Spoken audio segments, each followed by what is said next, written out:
Votre invité à présent dans la grande interview en direct sur Boursorama, c'est Daniel Simonet. Bonjour. Bonjour. Merci d'être là, député NUPES de Paris. J'ai pas l'habitude de raconter ce qui se dit hors antenne, mais m'avait dit je suis épuisé en arrivant. Oui, on a un rythme Non, il faut le dire, à l'Assemblée on s'en rend pas nationale qui est compte. quand même un rythme de dingue.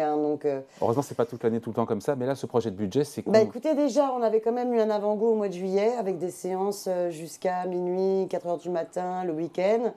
Et là, sur le budget, ça a été très intense également. On arrive à rester zen, pardon. On sait bien que c'est pas le sujet du jour, mais le fait de dormir, d'avoir des nuits de sommeil qui soient suffisantes, 7 h, 8 h, pour garder, encore une fois, rester serein, concentré, c'est difficile, non? C'est difficile, je pense que c'est surtout un rythme extrêmement difficile, surtout pour les députés en département, qui du coup, pendant une semaine, 10 jours, 11 jours, vont être coupés des leurs, de leur famille, de leurs enfants. En plus. Donc voilà, c'est pas évident. Mais le sujet en vaut la peine. Oui. Et je suis encore plus en colère quand les débats sont arrêtés du fait d'un 49-3, qui pour moi est vraiment le droit de veto du roi, quoi, où il décrète que maintenant on arrête les débats, parce que les débats ne vont pas dans le sens de la minorité présidentielle.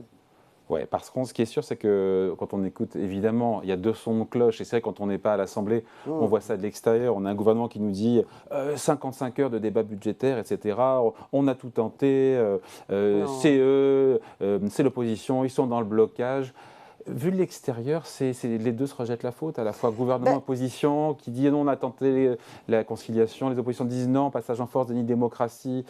Vu de l'extérieur, quelle image ça produit avant de chercher les responsabilités? Est-ce qu'il n'y a pas des torts partagés, honnêtement? En fait, ce qu'il faut essayer de comprendre, ce qu'il faut comprendre, c'est que on est en train de débattre d'un budget pour la France. Ouais. Bon, là, on était sur la partie recettes. Alors ça, c'est une particularité. On fait d'abord la partie recettes, ensuite la partie dépenses. Moi, personnellement, je pense qu'on devrait d'abord savoir quels sont les besoins sociaux et les urgences écologiques à satisfaire. Et quelles recettes on met en face? On va chercher les recettes qui peuvent satisfaire ces besoins. Bon, néanmoins, on est sur la partie recettes. Je vous donne un exemple. C'est pas la partie recettes d'abord, c'est le choix du gouvernement ou c'est tout le temps comme ça? Non, c'est déjà dans le cœur du dispositif constitutionnel qu'il faudrait modifier. On a eu par exemple un débat sur la question des superdividendes. Oui. Et dans ce débat-là, vous avez un amendement qui était proposé par le groupe Modem. Oui. Et un débat a eu lieu, que ce soit à la Commission des Finances, que ce soit dans l'hémicycle. Modem qui n'est pas dans l'opposition, et qui est dans la majorité minoritaire macroniste. Bon. Ouais. Et vous avez eu une majorité dans l'hémicycle, c'est-à-dire une majorité de députés, tout groupe confondu, puisqu'il y a eu y compris des macronistes qui y ont voté pour et d'autres qui se sont abstenus, et qui a fait que cet amendement est passé pour taxer les superdividendes. À 35% qui le 30%. Était certes assez mesuré dans son impact. Vous l'avez voté? Moi, je l'ai voté, bien sûr, je l'ai voté. Et le gouvernement décide non seulement de faire le 49-3, mais décide de retirer cet amendement de ce qu'il va garder dans son projet de loi de finances. Donc moi, ce que je pense, c'est que quand le gouvernement dit finalement c'est à cause des oppositions, ils avaient trop d'amendements, ils ne voulaient pas le débat, non.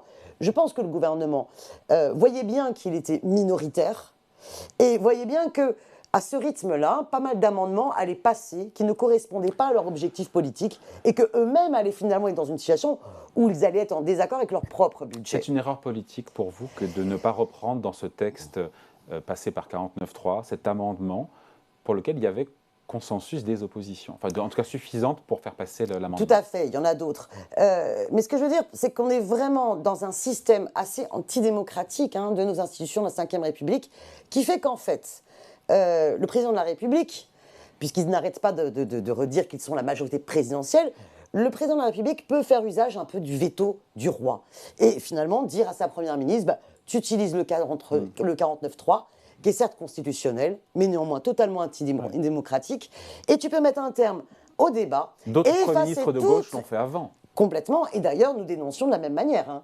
Je veux dire, sous François Hollande, quand le 49.3 a été utilisé, notamment sous le gouvernement Valls, et après, on regardait sur la loi travail, on était dans la rue, et nous étions opposés à cet usage du 49.3, parce que c'est vraiment un abus de pouvoir d'une minorité présidentielle qui sent bien que dans l'hémicycle. Donc pour vous, le blocage vient du gouvernement. En aucun cas, vous dites pour nous, on a fait ce qu'il fallait. À la NUPES, on a été constructif. En fait, le jeu de la démocratie, c'est quoi? C'est respecter un vote majoritaire. Si dans l'hémicycle, vous avez des votes majoritaires sur des amendements, il faut les respecter. Notamment sur les superdividendes. Voilà. Si vous avez des votes majoritaires contre ce budget, à la fin, ça veut dire que vous n'avez pas réussi à convaincre une majorité, donc vous devez revoir votre copie, revoir votre budget. Mais regardez, là aujourd'hui, ce matin, je suis arrivée en retard parce qu'il y avait aussi des enjeux dans l'hémicycle. On débat du projet de loi de finances de la sécurité sociale. Oui. Beaucoup de nos amendements sont en train d'être débattus aussi en commission, sont rejetés. Bon. On débat de ce projet de loi de finances de la sécurité sociale, mais on sait d'ores et déjà que le gouvernement va avoir recours au 49.3. Donc c'est un foutage de gueule complet. Daniel Simonet, depuis le début, on sait parfaitement que tout ça va se finir en 49.3. Même celui qui ne suit pas le dossier a bien compris que ça se finira comme ça. Et on continuera de le dénoncer. C'est pour ça que nous Donc nous défendons. chacun dans son rôle, il y a une espèce de jeu de rôle non, nous, vous savez, qui grandit pas. Nous, ce que l'on souhaite, c'est qu'on puisse enfin passer à une 6e République pour que le Parlement soit bien plus respecté.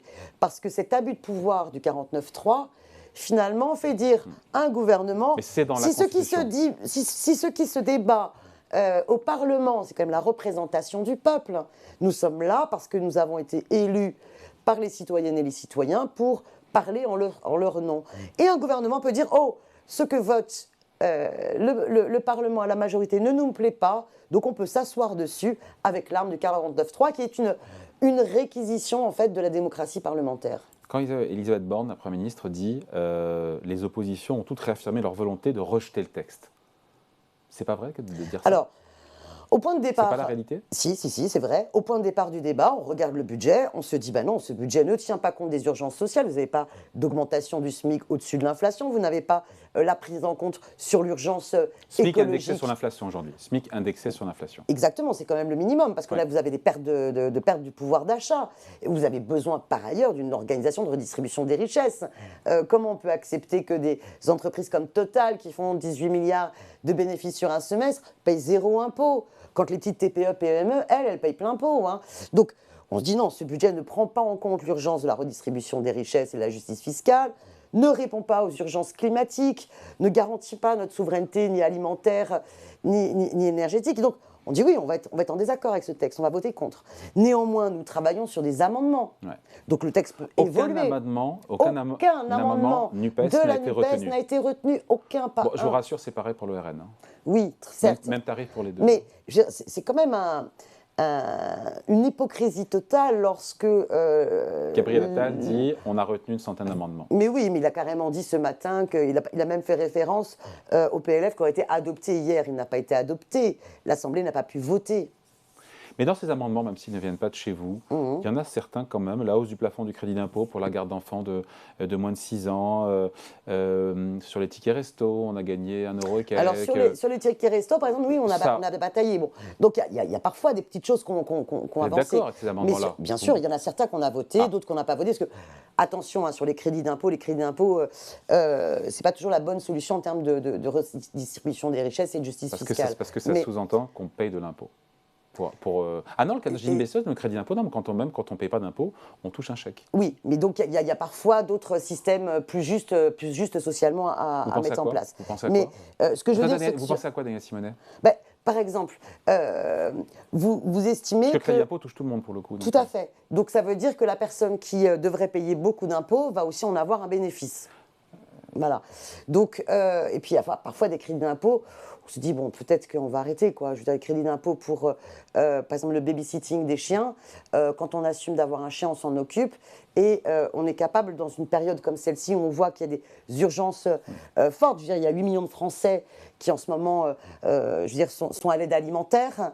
Nous disons là, il y a une priorité, une urgence. Mais il y a des Quand on aura plus 8 millions de personnes qui iront à l'aide alimentaire, je suis d'accord pour qu'on regarde d'autres choses. Mais par exemple, si on veut par contre répondre à la question de la souffrance animale, le plus urgent, c'est pas d'aider les riches à ce que quelqu'un d'autre sorte leur chien, c'est peut-être donner des moyens au refuge, par exemple, qui en ce moment ont beaucoup de difficultés pour accomplir leur mission. Il y a des amendements qui ne sont pas des amendements qui viennent de la NUPES, dans lesquels vous vous retrouvez TVA 5,5 sur les masques, demi-part fiscale supplémentaire pour les veuves d'anciens combattants. Vous êtes d'accord? Bien sûr. Voilà. Mais pourquoi, il n'y a pas de sectarisme, je veux dire, de votre part. Ah non, tout à fait. Nous, ça nous est arrivé de voter des amendements qui n'étaient pas défendus par nous, parce qu'on estimait qu'ils allaient dans le bon sens. C'est ce que nous avons fait, par exemple, sur l'amendement du MoDem. Ou c'est ce que nous avons fait aussi sur la question de l'exit tax, par exemple. Et là, ils ne sont pas retenus. Ils ne sont pas retenus. Et donc, on a, au final, un budget qui épargne quand même la taxation des super-profits, qui épargne le rétablissement de l'ISF, donc qui aide les riches, qui aide les entreprises du CAC 40 dans sa partie recettes. Et on sent bien que dans sa partie dépenses, il n'y a aucune volonté du gouvernement de répondre ni aux besoins d'urgence sociale. Franchement, la situation elle est très dure pour les Françaises et les Françaises en ce moment dans leur grande majorité, ni à l'urgence écologique. Après, j'avais cette discussion avec Aurélie Trouvé de la NUPES aussi la semaine dernière, qui m'a dit que c'est un budget d'austérité. Et c'est vrai que quand on voit 5% de déficit public, on a du mal à se dire que c'est un budget d'austérité quand on a 5%. Alors, je vais vous expliquer pourquoi. Je vais vous prendre le prisme, par exemple, des collectivités. En ce moment, les collectivités locales sont dans des situations extrêmement dures parce qu'elles payent plein pot l'inflation. Elles ne sont pas, par exemple, dans le bouclier tarifaire. Donc, vous avez une explosion des dépenses de fluides, mais vous avez aussi une explosion des dépenses pour les cantines, puisque l'impact de l'inflation sur les produits alimentaires. Elles ont eu plus de dépenses sociales du fait de l'augmentation du point d'indice, même si on aurait aimé que le point d'indice augmente de manière plus importante, des petites augmentations sur les aides sociales, même si on aurait aimé qu'elles augmentent de manière plus importante. Et l'État, dans ses dotations, n'a pas compensé ces hausses. Donc les collectivités doivent faire au moins autant avec beaucoup moins finalement à l'arrivée. Donc toutes les collectivités aujourd'hui, elles sont dans une situation où soit déjà elles ont décidé de fermer des piscines, de fermer des services le week-end, de réduire et donc de dégrader les conditions de service public, et elles s'apprêtent dans leur prochain budget à faire des coupes dans la culture, dans le social ou dans le transport, au détriment des enjeux. Et ça, le gouvernement ne veut pas l'entendre. Mais par contre, ce débat sur les collectivités, on a bien vu, par exemple, qu'il y avait une majorité qui se dégageait. Parce que, par exemple, même si on est France Insoumise à intervenir sur ce sujet-là, on voit bien, par exemple, que dans les rangs de LR, ils comprennent bien que pour tous les maires de France, c'est un problème. Et que les maires de France ont interpellé. Et du coup, sur la loi de programmation des finances publiques, qui, elle, n'a pas pu faire l'objet d'un 49.3, mais qui était présentée en amont du PLF, mais qui n'est pas encore votée dans sa phase finale, mais beaucoup d'articles ont été retirés contre l'avis du gouvernement, donc contre l'avis de la minorité présidentielle, parce que la majorité du Parlement était opposée à l'organisation de l'austérité. Bon, et donc résultat, en tout cas, avec ce 49.3, il y aura des motions de censure. Ça a été déposé, la motion de censure? Oui, nous avons d'ores et déjà déposé notre motion de censure. Il y aura la vôtre, il y aura celle du Rassemblement national aussi, et au final, chacun aura sa motion, et donc le gouvernement ne sera pas renversé. Le groupe qui peut être clé là-dedans, c'est le groupe LR. Il ne faut pas compter sur eux, vous avez compris. Comment? Il ne faut pas compter sur eux. Mais ils pourraient être piliers. Aujourd'hui, nous sommes dans le premier épisode du 49.3. D'accord, c'est l'épisode 1, parce qu'on sait que le gouvernement va le réutiliser pour le PLFSS. Va certainement potentiellement, il y en a 9. Voilà, possible. Donc ça va. Voilà, le feuilleton va avoir 9 épisodes. Moi, vraiment, j'interpelle l'ensemble des groupes et j'interpelle les élus LR. Si vous estimez que ce budget va à l'encontre de l'intérêt général, alors votez notre motion de censure.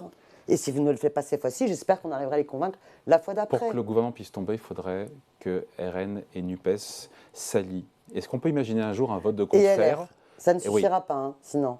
Et on peut imaginer ou pas, ou ça reste de la petite fiction, qu'ensemble RN, LR et NUPES votent pour faire tomber le gouvernement? C'est ce que nous proposons. Quand nous proposons notre motion de censure, oui, mais ils ont la leur. Nous proposons bien que tout le monde puisse la voter. On parle d'une motion commune.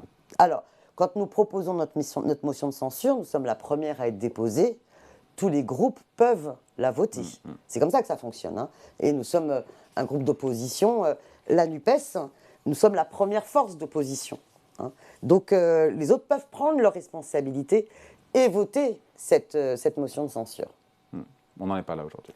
On n'en est pas là dans cet épisode 1. On n'est qu'au début. On n'est qu'au début, exactement. On n'est qu'au début. Juste un petit mot, parce que Laurent Berger, que vous connaissez, secrétaire général de la CFDT, dit qu'il n'y a plus de justification à faire grève chez Total Énergie.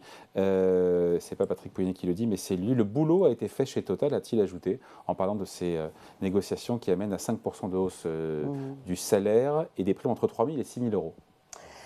C'est Laurent Berger. C'est Laurent Berger, et moi je dis sur ce sujet-là, c'est aux salariés, aux grévistes de décider. C'est eux qui décident en Assemblée Générale s'ils se mettent en grève, c'est eux qui décident aussi en Assemblée Générale s'ils sont satisfaits de ce qu'ils ont arraché. Vous savez, faire grève, c'est très difficile parce que ça veut dire que vous perdez de votre salaire. Hein. C'est pas une décision qu'on prend comme ça à la légère, c'est une décision qui doit être collectivement sous-pesée. Moi, ce que je dis, c'est que merci d'abord aux grévistes des raffineries. Parce qu'ils ont, par leur grève, redonné aussi de la dignité à tous les salariés de ce pays qui n'en peuvent plus et qui se disent « mais nous, on paye plein pot l'inflation ». Parce que quand on fait notre caddie, c'est de plus en plus difficile à la caisse. Parce qu'à la pompe, c'est difficile. Parce que payer les charges du loyer, c'est difficile. Donc c'est un combat pour l'ensemble des salariés, même si au quotidien, c'est une galère depuis un mois. Bien sûr, mais moi, franchement, même les taxis, les chauffeurs de taxi qui sont complètement dépendants de devoir galérer pendant 3 heures à trouver une station essence pour prendre de l'essence, qui est vraiment leur outil de travail, quoi. Même eux, je les entends, ils disent, bon, on en a marre, hein, ça c'est ras-le-bol, mais franchement, respect, parce qu'on comprend, et à la limite, ils aimeraient avoir le même courage et la même force que eux. Parce qu'on a quand même chez Total un patron qui, lui, n'a pas eu besoin de faire grève pour s'augmenter de 50% de son salaire. Alors, il faut avoir l'année d'avant, l'année de Covid, il a baissé son salaire de 36%. Oh, pauvre chou. Non, c'est pas le sujet, mais dire qu'en fait, il est revenu à la normale. En fait, son salaire est resté, je défends personne, ce sont des chiffres. Quand on regarde le truc, c'est qu'il avait 6 millions de salaire, il a baissé de 36%, il est revenu l'année après, ça allait mieux à 6 millions. 6 millions, et après, il y a un sujet sur les 6 millions. Mais dire qu'il a pris 52%, il a coupé le sien à l'année du Covid. Il faut juste donner les chiffres. Après, il y a un débat sur les 6 millions d'euros. Non, mais je vous inverse le sujet. Je vous inverse le sujet. Je veux dire, on a dit aux gens de la SNCF, aux travailleurs de la SNCF, que franchement, ils pouvaient s'estimer contents. Ils venaient d'avoir une augmentation. Bah oui, mais ça faisait 6 ans qu'ils avaient eu 0 augmentation. 0 augmentation. Là, sur la question de Total, on est quand même sur une entreprise qui, quand même, a dégagé des profits énormes. Je rappelle ce chiffre, 18 milliards d'euros. 18 milliards sur un semestre, qui distribue énormément de dividendes à ses actionnaires. Je rappelle que les actionnaires ne contribuent pas à produire de la richesse. Et les salariés derrière qui doivent se taire et les contribuables qui doivent se taire. Ils sont bien lotis au final chez Total Énergie, les salariés. Ce qu'ils ont obtenu. Ils sont. Je ne suis pas sûr que tous les salariés en France vont avoir ça. Alors, les salariés de Total, il faut savoir quand même que c'est des conditions de travail extrêmement dures. Je ne suis pas du tout sûr que beaucoup de salariés accepteraient de travailler et faire les 3-8. Je parlais de l'ensemble des salariés de Total. Oui, mais l'ensemble des salariés de Total, vous avez ceux qui supportent une pénibilité terrible et qui, par ailleurs, ont... Dans leurs conditions de travail, des problèmes de santé au travail très fortes avec tout ce qu'ils inhalent, avec une espérance de vie à l'arrivée qui est de 7 années de moins que l'ensemble des travailleurs. Donc c'est vraiment, comparons ce qui est comparable. Et j'alerte tout le monde, faites attention quand on vous donne des moyennes. Parce que les moyennes des salaires dans une entreprise, si elles tiennent compte dedans de très grandes disparités et des très hauts salaires, il est intéressant aussi de s'intéresser aux salaires médians, qui font dire que la moitié des salariés dans cette entreprise sont en dessous ou au-dessus de ce salaire. Et alors, quelle différence entre le médian et le moyen chez Total ? Je crois que le médian est beaucoup plus bas que le médian, quoi, évidemment. Mais je n'ai pas le médian chiffre en tête. est plus bas que le moyen, vous voulez dire ? Oui, tout à fait. Voilà, c'est ça. Le médian est plus bas que le moyen, c'est-à-dire que vous avez un certain nombre de gros salaires qui rehaussent la moyenne. On fait des maths avec Daniel Simonet, on peut même faire des maths. Et pourtant, je n'étais pas forcément... Comme quoi, rien n'est écrit. Voilà, rien n'est écrit. Une grande fan des mathématiques. Merci de passer nous voir. Daniel Simonet, donc, député NUPES de Paris, invité de la grande interview en direct sur Boursorama. Merci beaucoup.